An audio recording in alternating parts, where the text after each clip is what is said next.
A stopgap bill passed in the Senate was thought to be the ticket to avoid a government shutdown tomorrow night, but today, no deal. President Trump says he will now not sign it. His objection is the bill does not contain funding for his promised border wall. And after being hammered by supporters today for indicating that he would support the measure, the president says he's standing firm. NBC's Blaine Alexander explains from Washington.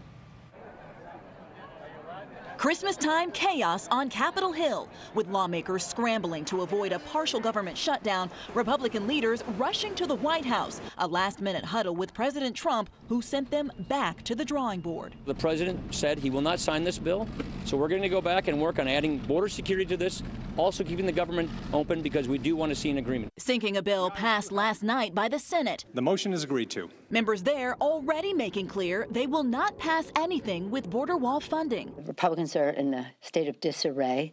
We don't know what will happen next. It comes after President Trump tweeted, "I was promised the wall and border security by end of year. Now, it didn't happen." Already frustrated after signing the last short-term spending bill. I say to Congress, I will never sign another bill like this again. I'm not going to do it again. Now, feeling pressure from conservatives to stand up for his wall. Trump gets nothing and the Democrats get everything. It'll just have been a joke presidency that scammed the American people. House Republicans scrambling to find middle ground. And with Democrats taking House control in exactly 2 weeks, conservatives fear for border wall funding, it's now or never. And hanging in the balance, more than 400,000 federal employees who would go without pay over the holidays unless Congress works this out by tomorrow night. Blaine Alexander, NBC News, Washington. And breaking in the last hour, one day after President Trump announced he's pulling troops from Syria, Secretary of Defense James Mattis says he will resign at the end of February. Mattis was often at odds with the president and was not in favor of Mr. Trump's decision on Syria. This comes on the heels of reports this evening that the president is also considering a major reduction of troops in Afghanistan. More on the Mattis story and the looming government shutdown tonight at 6:30 on Nightly News with Lester Holt. A class action lawsuit has been filed against Cuyahoga County after a scathing report detailed shocking concerns at the county jail. Channel 3's Manny Abraham joins us there live tonight. And Manny, today you got to hear about those conditions from another source, a man who spent 90 days in that jail. That's right, Russ and Sarah. 90 days in jail as a pretrial detainee, essentially because he was unable to post bond for a domestic violence charge. Now, we heard his experience today, and this all comes after that scathing report you mentioned from U.S. Marshals following the report of 6 inmate deaths. 55 incidents of suicide attempts have occurred in the last year alone. This is a time bomb ready to explode. Cleveland attorney Terry Gilbert described the Cuyahoga County Jail as a death trap, responding to the deaths and 55 suicide attempts that were reported at the jail.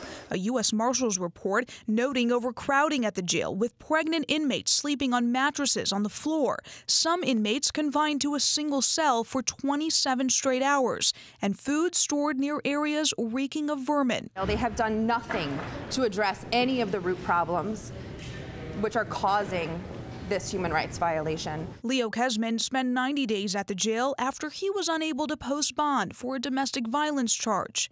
I battled with suicidal thoughts every day. Kesman says he was denied his court-ordered medication. I went on hunger strikes. I did everything I could to get the help I needed, and they were just flat out refusing me my mental health treatment. I mean, we're all human beings. I don't understand how another human being can allow that to happen. It's a concern that was brought up by a former nursing supervisor who spoke out about a nursing shortage at the jail. Something is going to happen to an inmate with that staffing level. The lawsuit announced today alleges constitutional rights violations and is looking for judicial intervention and independent oversight immediately. It is a horrific human rights crisis, and a year is far too long to begin to assess the problems. We need immediate action now.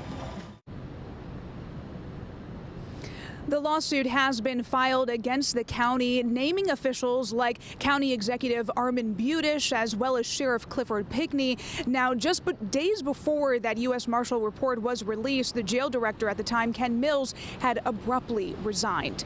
Here in Cleveland, Amani Abraham, Channel 3 News. More to come on this. Amani, thank you.